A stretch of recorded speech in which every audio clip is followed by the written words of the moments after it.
اسلامی چینل کے دینی بھائی اور بہنوں، السلام علیکم۔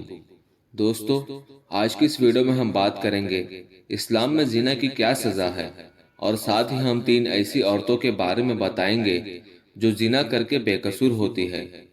دوستو، اگر کوئی مرد ایسی عورت کے ساتھ ہم بستری کرے جو اس کی بیوی نہ ہو تو وہ زنا کہلاتا ہے۔ ضروری نہیں ساتھ سونے کو ہی زنا کہا جائے، بلکہ چھونا بھی زنا کا ایک حصہ ہے۔ اسلام میں زنا کو بہت بڑا گناہ مانا گیا ہے اور اس کی سزا دنیا میں ہی رکھی گئی ہے، اور کل مرنے کے بعد اللہ اس کی سخت سزا دے گا۔ اسلام میں کچھ ایسے لوگ بھی ہیں جن کو زنا معاف ہے، جن کے زنا کرنے پر اللہ کا قلم نہیں چلتا ہے، یعنی کہ ان کو زنا کرنے کا کوئی بھی گناہ نہیں ہوتا ہے۔ اب ہم آپ کو 3 ایسی عورتوں کے بارے میں بتانے والے ہیں جو زنا کر کے بھی بے قصور ہوتی ہے، یعنی کہ جن پر زنا کی کوئی بھی سزا عائد نہیں ہوتی ہے۔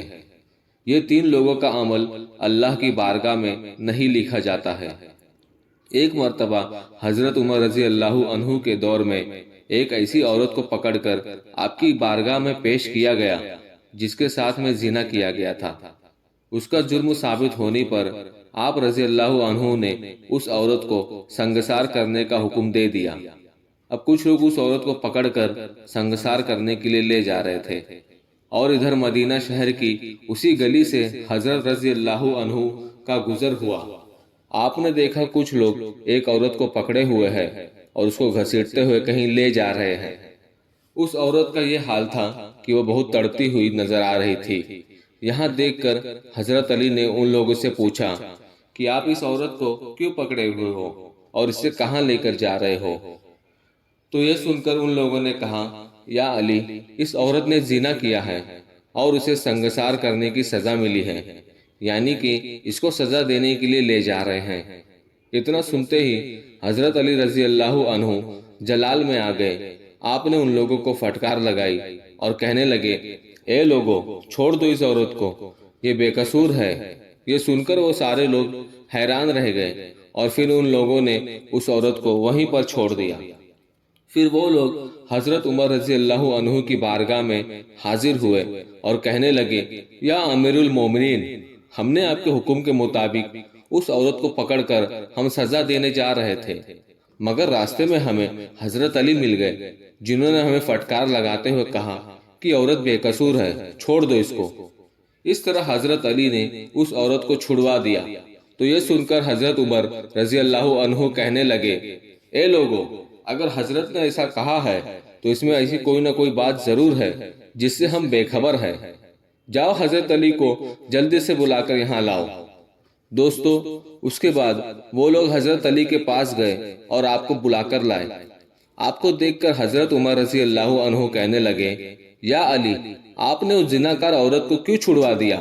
تو اس پر حضرت علی رضی اللہ عنہ نے فرمایا، اے عمر، کیا آپ نے اللہ کے پیارے نبی کی وہ حدیث نہیں سنی جس میں آپ صلی اللہ تعالیٰ علیہ وسلم نے فرمایا ہے، 3 طرح کے لوگ ایسے ہیں جن پر قلم نہیں لکھی جاتی ہے، جن کے گناہ نہیں لکھے جاتے ہیں، یعنی 3 طرح کے لوگ ایسے ہیں جو زنا کر کے بھی بے قصور ہے۔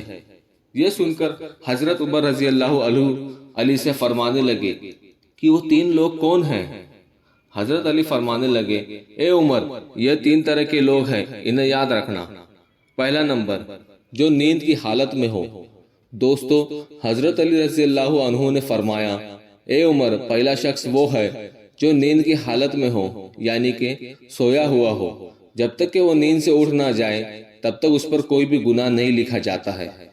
اس کا مطلب یہ ہے کہ کوئی شخص اگر نیند کی حالت میں گناہ کر دے یا پھر نیند میں کوئی اس کے ساتھ گناہ کر دے تو سونے والے شخص کا گناہ اللہ کی بارگاہ میں نہیں لکھا جاتا ہے۔ دوسرا نمبر، جو نابالغ ہو۔ دوستو، حضرت علی رضی اللہ عنہ نے فرمایا، اے عمر، دوسرا شخص وہ ہے جو نابالغ ہے، یعنی کہ جب تک وہ شخص بالغ نہ ہو جائے تب تک اس کے نام اعمال میں کوئی بھی گناہ نہیں لکھے جاتے ہیں۔ تیسرا نمبر، جو پاگل ہو یا دیوانہ ہو۔ دوستو، حضرت علی رضی اللہ عنہ نے فرمایا، اے عمر، تیسرا شخص وہ ہے جو پاگل ہو یا دیوانہ ہو، ایسے شخص کا بھی کوئی بھی گناہ نہیں لکھا جاتا ہے۔ یعنی کہ ایسا شخص بھی اگر کوئی گناہ کر دے یا پھر ان کے پاگل پن کا فائدہ اٹھا کر کوئی ان کے ساتھ میں غلط کر دے تو ان کا یہ گناہ اللہ کی بارگاہ میں معاف ہوتا ہے۔ اے عمر، یاد رکھو، یہ لوگ جس عورت کو پکڑ کر سزا دینے جا رہے تھے وہ بھی ایک پاگل عورت ہے۔ وہ جس نے اس کے ساتھ زنا کیا ہے اس نے اس کے پاگل پن کا فائدہ اٹھایا ہے، اسی لیے قصوروار یہ عورت نہیں بلکہ وہ شخص ہے جس نے اس کے ساتھ زنا کیا ہے۔ دوستو، امید کرتا ہوں آپ کو میری بات سمجھ آ گئی ہوگی۔ ویڈیو پسند آئی ہو تو ایک لائک اور چینل کو سبسکرائب ضرور کر دیں۔ اللہ حافظ۔